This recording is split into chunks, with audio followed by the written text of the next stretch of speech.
सोचो, अगर तुम हजारों किलोमीटर दूर समंदर के बीचों बीच अकेले फंस जाओ, बिना खाना पानी, चारों तरफ सिर्फ पानी और मौत का सन्नाटा, क्या तुम जिंदा बच पाओगे?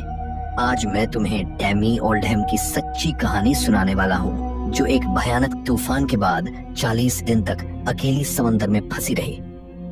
साल 1983। टैमी ओल्डहैम और रिचर्ड शार्प, एक ऐसा कपल जिसे एडवेंचर से बेहद प्यार था। टैमी 23 साल की एक बेखौफ लड़की जिसे समंदर से प्यार था। रिचर्ड 34 साल का एक अनुभवी नाविक जिसे दुनिया घूमना पसंद था। जब उन्हें ताहिती से सैन डिएगो तक एक याच ले जाने का ऑफर मिला तो ये उनके लिए ड्रीम जर्नी थी। वो दोनों ताहिती से रवाना हुए। खुले समंदर में खुली हवाओं के बीच रिचर्ड नाव चला रहा था। टैमी उसके पास बैठी थी। दोनों हंस रहे थे, बातें कर रहे थे, तूफान से बेखबर सिर्फ अपने रोमांच को जी रहे थे।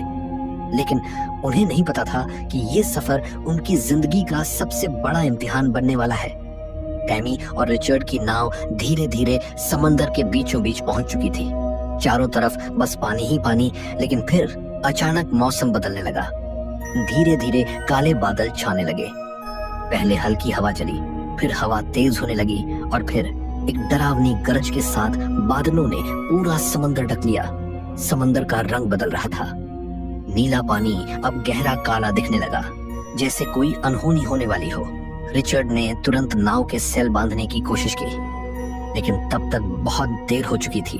अचानक हवा की रफ्तार बढ़ गई। पहले 30 किलोमीटर प्रति घंटा, फिर 50, फिर 100 और फिर 200 किलोमीटर प्रति घंटा। अब यह एक मामूली तूफान नहीं था, यह हैरिकेन रेमंडो था। एक जोरदार लहर आई, 40 फीट ऊंची।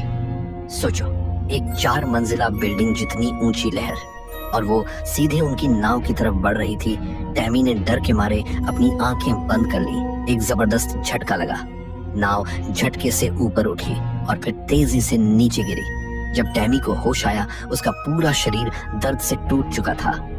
उसने धीरे धीरे आंखें खोली और देखा, चारों तरफ सिर्फ समंदर था। रिचर्ड कहीं नहीं था। नाव टूटी हुई थी। खाने पीने का कोई सामान नहीं बचा था। जीपीएस सिस्टम खराब हो चुका था। अब वो समंदर के बीचों बीच अकेली थी। न कोई मदद, न कोई सहारा, बस जिंदगी और मौत की लड़ाई। नाव के स्टोरेज में सिर्फ एक छोटी बोतल पानी बची थी। इंसान अगर 3 दिन बिना पानी के रहे तो उसकी मौत तय है। अब उसे नया पानी ढूंढना था, नहीं तो कुछ ही दिनों में डिहाइड्रेशन से मौत हो सकती थी। उसने नाव की टूटी हुई प्लास्टिक शीट को फैलाया ताकि बारिश का पानी उसमें जमा हो।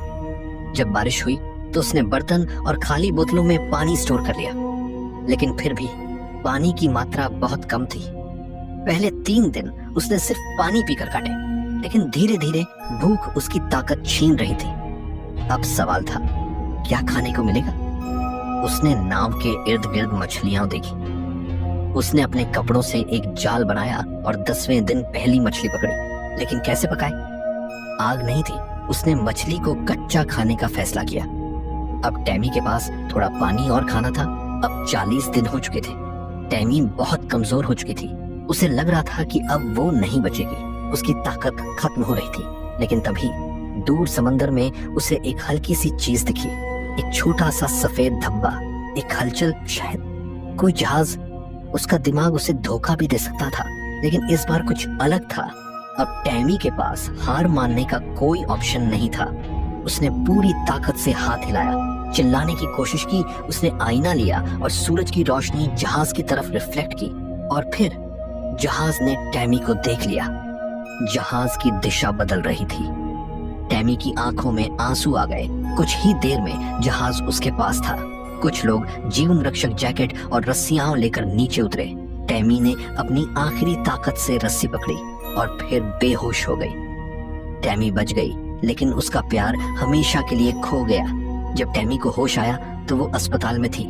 41 दिन तक वो अकेले समंदर से लड़ी, लेकिन असली लड़ाई उसके दिल में थी। अगर आपको यह कहानी पसंद आई और आप ऐसे ही रोमांचक सर्वाइवल स्टोरीज देखना चाहते हैं तो वीडियो को लाइक करें, अपने दोस्तों के साथ शेयर करें और चैनल को सब्सक्राइब करना न भूलें। आपका एक लाइक हमें और बेहतरीन कहानियां बनाने के लिए मोटिवेट करता है।